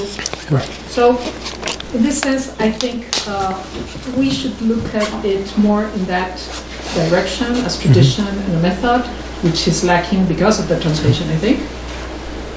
That's what I wanted to share with you. And just another thing, why apologize for doing Mexican philosophy? I get the point. I get why you're saying all this. It's an introduction. But, I wonder if any of the Anglo-American traditional philosophers has ever apologized for doing what they do. So why do? Okay, so that's it. Yeah, good. So briefly, I think my own views are I'm skeptical that philosophy is centrally committed to a methodology or to a specific method, but that's unsurprising. I'm an institutionalist, and I think that people have had different methods at different times, and I think one way of understanding what many of the major canonical figures are, what's made them major and canonical is precisely that they've offered new methodological approaches to things. And so I'm skeptical that we're going to have a uniform story about the methodology. But I guess I also think, but I do think that the question about traditions and how we think about what's in our tradition and what are the conditions under which we think of something as being part of our tradition, I think this is a absolutely central feature to the, as it were, the lived social dynamics about what we count and recognize as philosophy. Why apologize for doing Mexican philosophy? Well, I think So long as we mean by apology in the Socratic sense, I'm prepared to take this on board as an apologetic approach to Mexican philosophy. But here's the context. The not so secret ambition of the project in many ways is, I think, I would like to be able to answer my colleagues who don't care about any of this stuff, but who are not hostile, just short on time like everybody else, and they want to know, why should I read this stuff, and what's interesting in it, and is there anything in it that I can use for my own purposes, whether it's my own research or my own teaching, and so on. So this project of these 6 lectures, in some sense, is built around answering that question, and I think the details today are partly the stage setting for some of that, but after today, it will be all very unapologetic. So. Thank you. I was wondering something about the structure of how you're organizing philosophy and then Mexican philosophy and then Nahuatl philosophy. So I was thinking it in this way. So let's say we admit that Nahuatl philosophy is philosophy, and I take that under those terms, Mexican philosophy, you think it's also philosophy. Mm-hmm. But there's an extra thing for admitting that Nahuatl philosophy is Mexican philosophy. Right? And I don't know, if they both fulfill the terms of philosophy, why would one be a subclass of the other one? And so I was wondering if you are thinking about all of those things. If pre-revolution French philosophy is part of French philosophy, and there's French philosophy, Mexican philosophy, Anglo-Saxon philosophy, like how you're organizing those things. And mostly what I'm interested about is what makes Nahuatl philosophy Mexican philosophy. Yeah, so this is a great question. The answer here is I just want to adopt so the unhelpful answer is I want to just adopt my commitment to the monstrous disjunction, where the thought is, I'm not sure there is a good principled reason for including it, but whether or not there is, I'm not super interested in having a fight about it, because I do think it goes something like this. From the standpoint of undertaking a project where the ambition of the project is, here, let me show you what's interesting about Mexican philosophy. And it's just a contested issue about whether or not this would be included or not. And so part of what I want to do, and by talking about this, is to just get the issues on the table and raise the issues, but I don't have any robust, as it were, partisan answers about how this question should go. Because I did think, on the original conception of these projects, I was not going to start with Nahuatl philosophy. But increasingly what I found was, when I would teach my survey courses on Mexican philosophy, students wanted to know about it. And they wanted to know, was there philosophy there? If so, what was it like? Can we read this stuff? Can we study this stuff? And these questions kept coming up so frequently that it felt like, okay, well, if I'm going to write a book about this, then I can't not address that question. And in some sense, that is the question about what is it, and is, if so, what is it like? And I think one of the answers to the question is, well, here's this thing. We can and should study it more. It's an open question about how centrally connected it is to the kinds of traditions that we more readily recognize, and we can have intelligible disagreements about where we demarcate the beginning of Mexico, whether or not we think Mexico starts with the foundation of Mexico Tenochtitlan, or whether or not we think instead Mexico starts with and then all of these other subsequent dates where we could pitch it. And I think these are live questions that I don't want to have to try to settle. And that's why I go for a kind of maximalist conception about these things. Whatever the most capacious version of it is, stuff it all under there, and then we can fight about the details later. Carlos?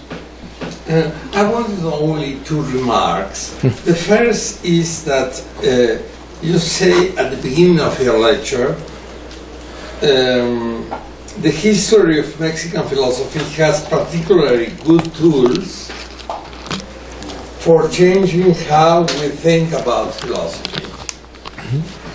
And I don't know if you, with such sentence, wanted to say only what Ephraim said, that we must have a pluralistic concept of philosophy and not a monistic, or you wanted to say something more specific. And my second question, but perhaps is a better remark for Friday, is about form and content in philosophy.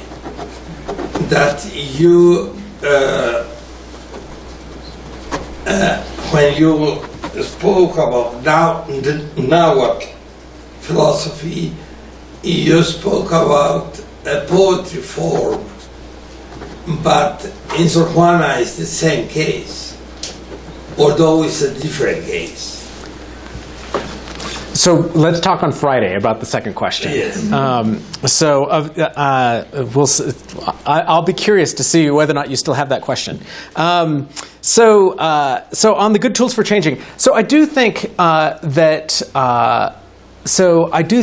there are. Yes, I am committed to a kind of pluralist conception of philosophy, of course. The question is, when I say whether or not, or when I say that I think Mexican philosophy has particularly good tools for changing the way we think about philosophy, what do I have in mind? So I have in mind at least two or three different things. I mean, so one is, I think the mere fact that there is at least a candidate body of work for indigenous philosophy that is non-European makes it a very interesting case. That's a different case than we can make for a lot of other things that would count as being in a pluralist tradition. So that's one piece that I think is in fact just tied to the history here in a distinctive way. Second is, I guess I think that one of the things that is super interesting about Mexican philosophy and the history of Mexican philosophy is that, of course, partly tied to that first thing, but not exclusively, there is a long history of a tremendous concentration of cultural capital and history of academic work in Mexico that makes it possible for there to be a tradition that is both part of the European tradition, but also an alternative narrative about how that goes.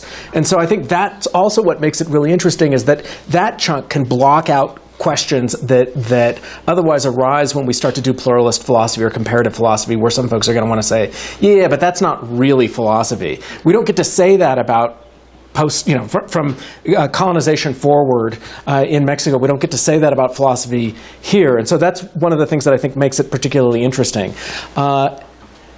Then I guess third, I think there are ideas that one finds developed in figures here that just haven't gotten much airplay or recognition externally. And so then I think there are some substantive cases that we'll talk about over the course of the lectures, hopefully, about what I think is there. So those are the reasons why I think there is maybe something particularly notable. Does that mean that we could never get to these questions any other way?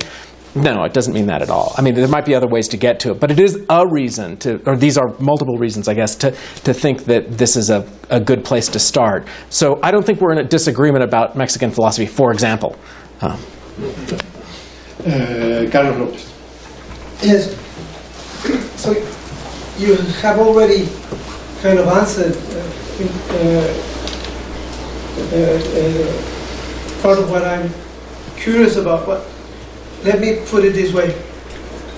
What if we relax the condition of this knowledge practices being philosophy?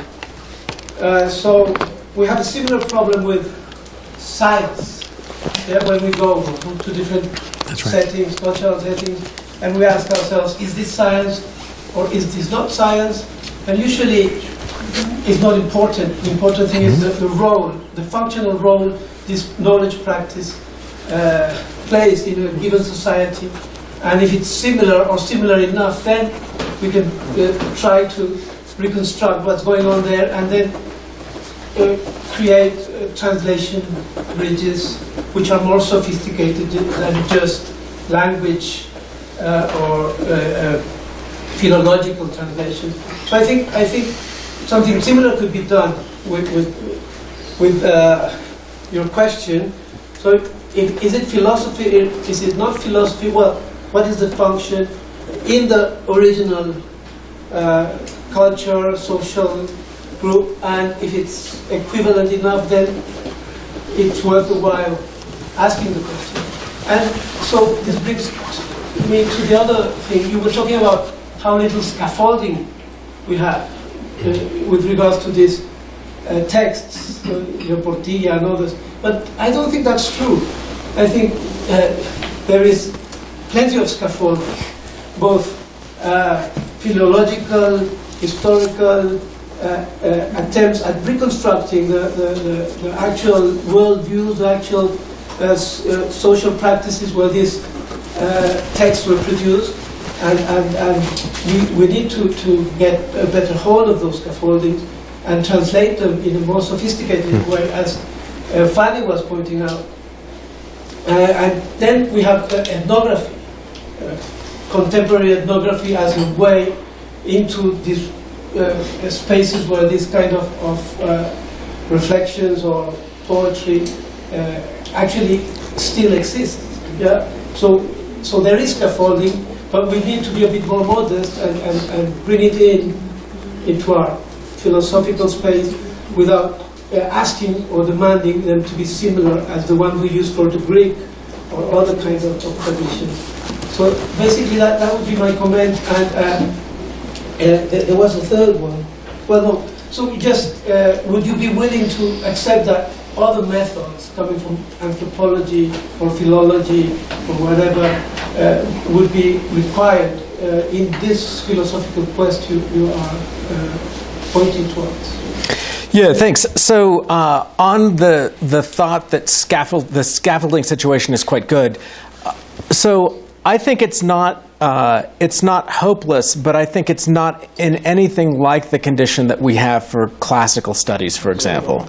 What we have was 300 years of academic and scholarly neglect that we are now only, over really the past 70 years have begun to undo in a systematic and serious way. So I think we're just in a radically different kind of situation than we are with a lot of other older and more culturally remote texts that we do scholarship on.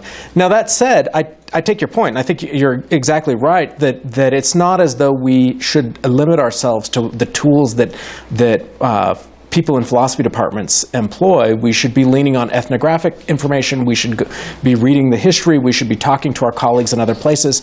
And to the credit of scholars who are working on these kinds of things, Jim Maffei has done an enormous amount of this kind of work, and it's in virtue of that kind of thing that allowed him to write a 500-page book on Aztec metaphysics, was partly by having these conversations with folks who weren't in philosophy departments, because he couldn't find people in philosophy departments to talk to about these kinds of things.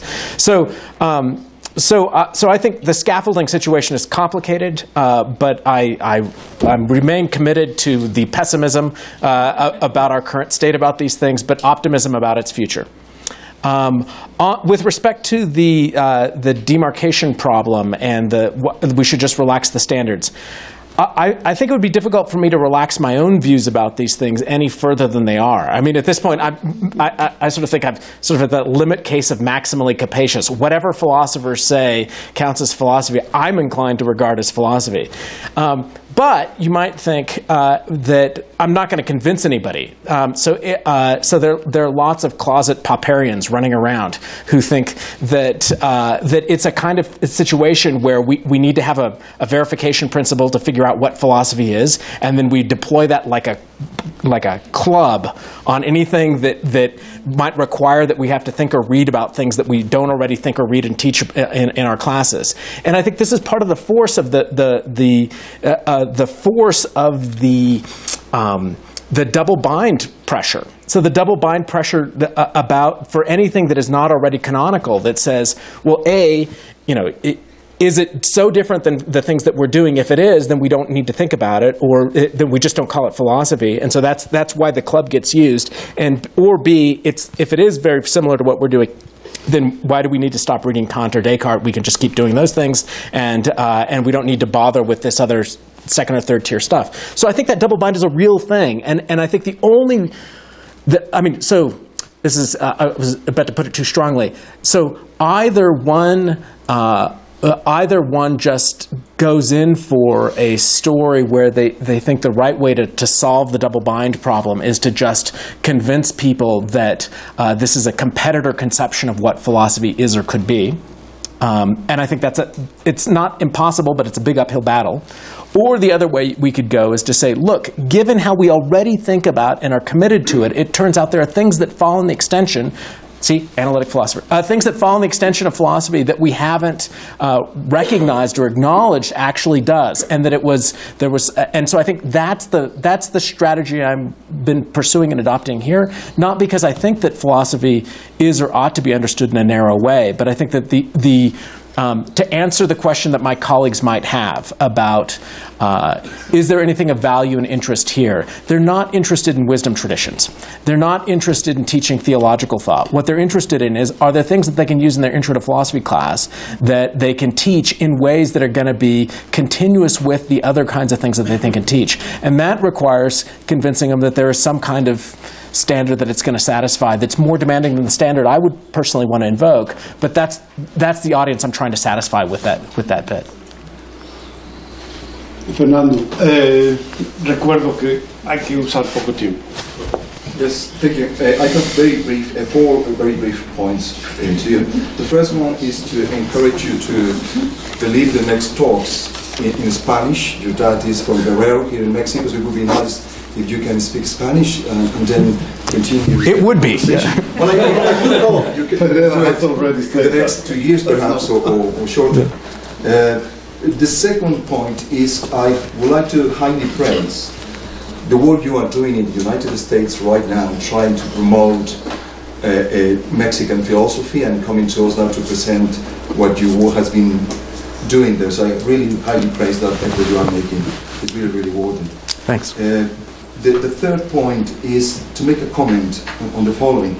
You mentioned pathology and silence, second of illnesses within Mexico with respect to philosophy. You mentioned Gaos and others. And I do believe that this is still today a relevant point to make. Because my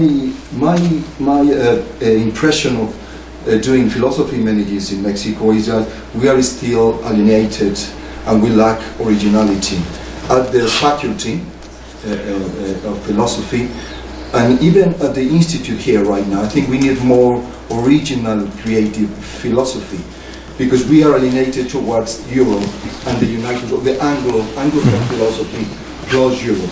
And this alienation is not only exclusive to Mexico, I must say. It's also with the Europeans. All the Europeans that are working in the United States, or Britain, or Australia, are doing exactly Anglophone philosophy. And for practical purposes, they are Anglophone people even.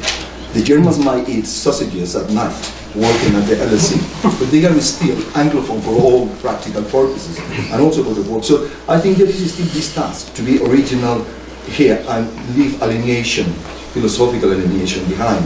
It's a task we should all undertake, I believe, but I expect your comment from that. And finally, I would like to ask you that you can tell us very briefly what the next lectures are going to be about, like a brief sketch, just to know and have an anticipation of what we should expect. Thank you very much. Okay, thanks. So on the pathology and silence, we are alienated but lack originality. And the corresponding thought that we should just do philosophy. So in this sense, I am very much committed to the kind of pluralist model. I mean, I think, so one of the things I didn't say explicitly, I think, in the talk, but for which it's in the written version of it, is I guess I think in an ideal world what would happen is philosophers would stop asking questions about what counts as philosophy. And we would just read the things that are useful to the kinds of questions that we're asking and not worry about whether it's philosophy. And we would just do good work and let the chips fall where they may. Now, this would be in an ideal world because, of course, it turns out that it's very difficult to, the mere doing of good work is oftentimes insufficient for it to get attention, to get conversations going. And so I think these things are very tricky. With respect to the question about whether or not Filosoficas is alienated and lacking originality, I wouldn't know, and the wrong person to pass judgment on this question. But here's what I will say. I suspect, and maybe I'm wrong about this. Actually, I suspect I could drag this sentence out and the room would stay quiet for a long time. Okay, so here's what I think. I suspect that there's a bunch of different things that are going on. But at least one of the things that I suspect is going on is the fact of originality that is not getting regarded as such.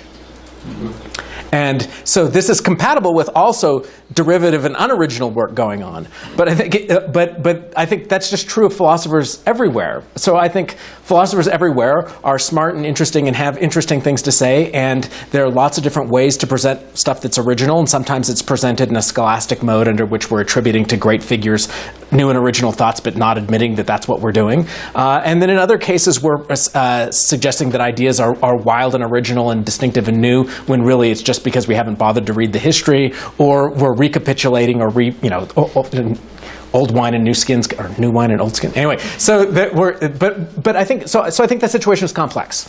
But I wouldn't presume to pass judgment on philosophy that's been done in Mexico in the past 20 years.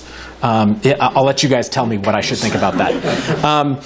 What's coming next? So next time the Las Casas Sepúlveda debate, and in particular the standard version of it says Las Casas is the good guy and Sepúlveda was evil, and the version I'm going to tell you doesn't go exactly the opposite, but says that Sepúlveda is vastly more interesting than we've been than people have acknowledged, and that this connects up with issues in moral epistemology and in negligence and wrongdoing, contemporary work on moral responsibility. And then on Friday, we'll talk about Sor Juana, when I'm going to convince Carlos that he's badly rendered the philosophical significance of Sor Juana as mere poetry. And so I'm going to end up talking a lot about the non-poetic parts of Sor Juana's work. So that's the plan. Okay. Felipe. Sí, bueno, el doctor Efraín ya preguntó en español. Voy a utilizar eso para también preguntar en español. Mi inglés no es muy bueno pronunciando. Es muy breve la pregunta, ¿no?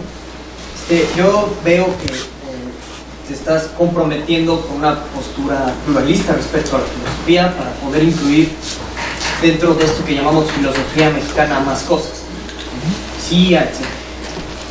Y bueno, y mi pregunta va orientada hacia lo siguiente. ¿Qué papel crees tú que juega este tipo de posturas pluralistas relacionadas con la filosofía mexicana respecto a las coyunturas políticas actuales que tenemos, ¿no? Como el surgimiento de las nuevas nacionalidades, los discursos de Trump, y tenemos la idea de la 4T, etcétera, ¿no? Entonces sí, como que me gustaría saber tu opinión respecto a esa relación entre estos proyectos de filosofía mexicana que están surgiendo y estas coyunturas políticas. Yeah, thanks. So this is the, in some sense, it's too bad you're asking this question now. So come back and ask this in August. So during the 5th lecture, I had it all planned out that I was going to start it with, this is the 4th transformation of philosophy in Mexico. So let's see. So I don't. So the answer is I don't know. So that is thinking about what pluralism in philosophy means for both the kind of broader Anglophone philosophical world, countenancing, being willing to teach, think about, and read and recognize as philosophers figures that are whose work was written in languages other than English. I think that's a big part of the project, for sure. But I don't know what consequences that has for contemporary political life, whether it's the U.S. president's. I mean, I haven't checked Twitter today. I don't know what the latest is, but the state of contemporary politics, both across borders and with respect to cross countries, but also internally to Mexico. And in some sense, I think I'm ill-positioned to speak about contemporary politics in Mexico. I don't live here. I don't see the news day in and day out. And what is relatively static is the history of philosophy and the history of ideas in Mexico. That I feel like I can get my I don't know if my hands around, but get my fingers on anyway. And but contemporary politics, I think it's a vastly more complicated thing. And so I would hope to learn from you what you think I should think the consequences of these ideas are. So that's all I have to say. Thanks. So you have told us at least one lie, which is that you haven't checked Twitter today. Oh, that's true. Yeah. Well, it wasn't a lie because I didn't intend it. It's like, anyway. So going back to the double bind, there's actually a third horn or scenario that worries me. Let's call it the low-hanging fruit scenario. And so the idea is that suppose that a whole generation of scholars work on Nahuatl philosophy, they map out all the arguments, the ideas, the theses, and they found out that it is philosophy and it is not second-rate philosophy. There is still that, I think, possibility that none of that is new, and it has already been said. I don't think it's so unlikely, because saying new things is very hard, especially in a mature discipline like philosophy.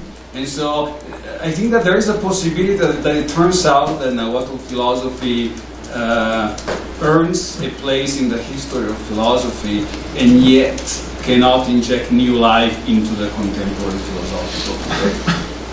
Yeah, I think this is a live possibility, and I don't think anything I've said precludes that could happen. So I do think that.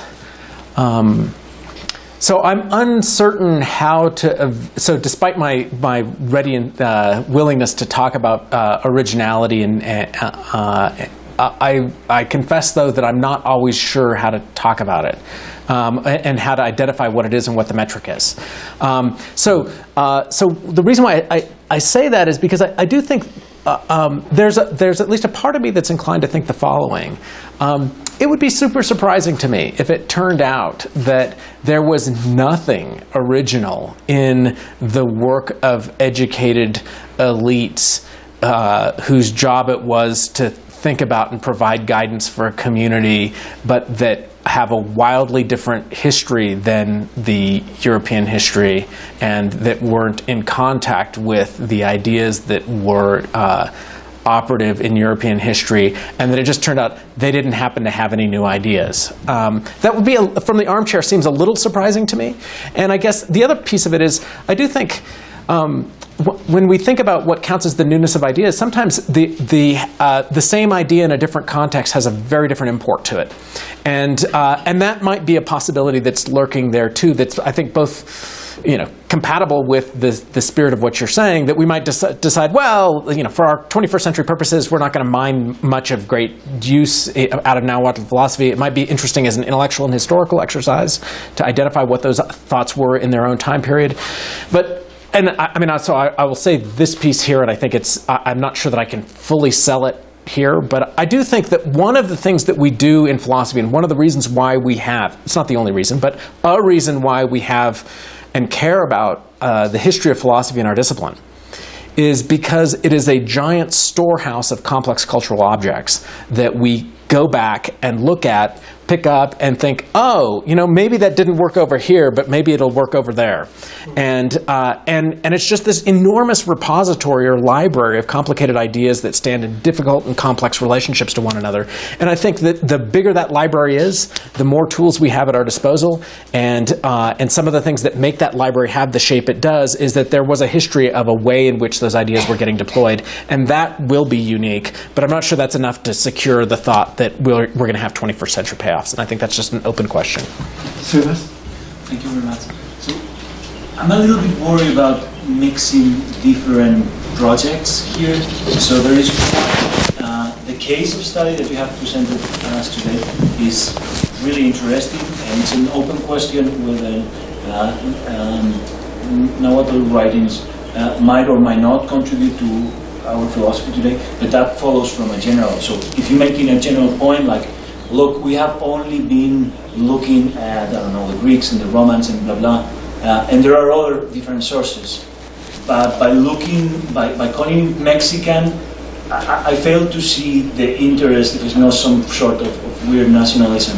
So because then there are other issues that you were mentioning at the very beginning. So the difference in visibility of people coming from non-Anglo-Saxon or non-colonizing countries, but this thing is of no help. I mean, if we look to Greek philosophy today, I think that they're going to be significantly misrepresented. I mean, 21st century Greeks philosophers, and by then, look how interesting Aristotle was, make no favor to this second condition. So, and at some points it seems that you were mixing them or showing that by studying one we're giving some credit to the other, and I fail to see that.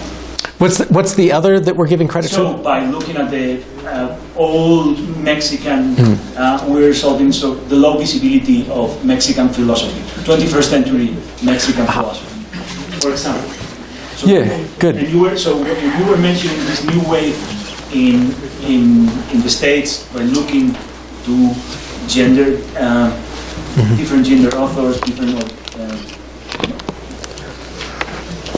Thank you. So good. So so I do think that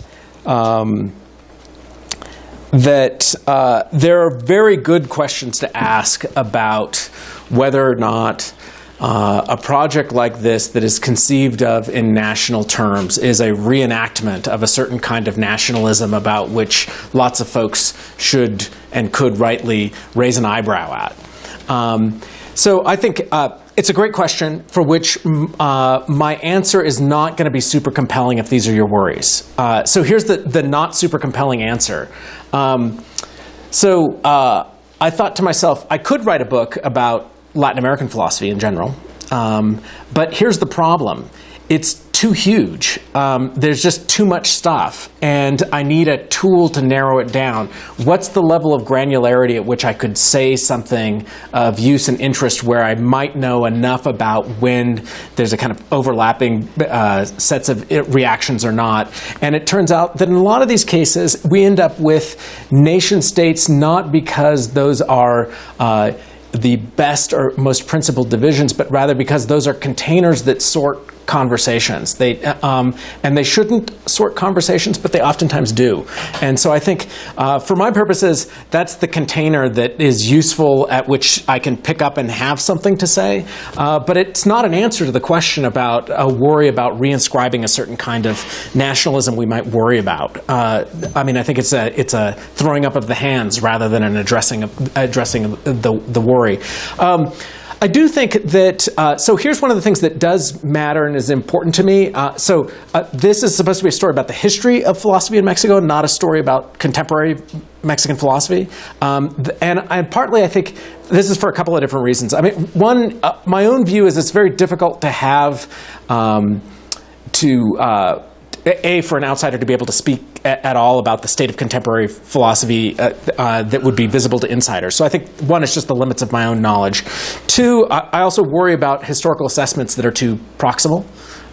So I can tell you what I think about the free will literature right now, but what people 50 years from now are going to think about what was going on in the free will literature right now. It might look significantly different depending on how things go. But third, it is important to me that we think about Mexican philosophy in a broad strokes way, because I do worry, and so this is one of the things I was gesturing at the outset, that narrow conceptions about what counts as Mexican philosophy have the following unhappy consequence. That work that contemporary philosophers in Mexico gets excluded out of hand. If you're a metaphysician or a logician or an epistemologist and you're not working on how to solve the problem of oppression, you don't count as a Mexican philosopher, a Latin American philosopher, et cetera. And at that point, then you become invisible in a different kind of way. And so I think this is why when I talk about the history of Mexican philosophy, I want that history to be understood capaciously, partly with an eye towards this other question about who gets ignored and not, and what does that mean? Well, it's something very brief. I'm all for the institutional theory of philosophy, for a pluralistic philosophy. There may be some theoretical problems with this theory, but there are certainly some practical problems. Yeah, especially when you look at philosophy departments in this country, and you see who are the people who are professors of philosophy, and you see that there are poets, and there are artists, and there are scientists. Yeah. And the way people tend to justify the presence of people, they say, well, everybody knows that there's philosophy in poetry, and there's philosophy in science, and in theology, and all that. Yeah. Somehow you have to say, well, of course we do need an independent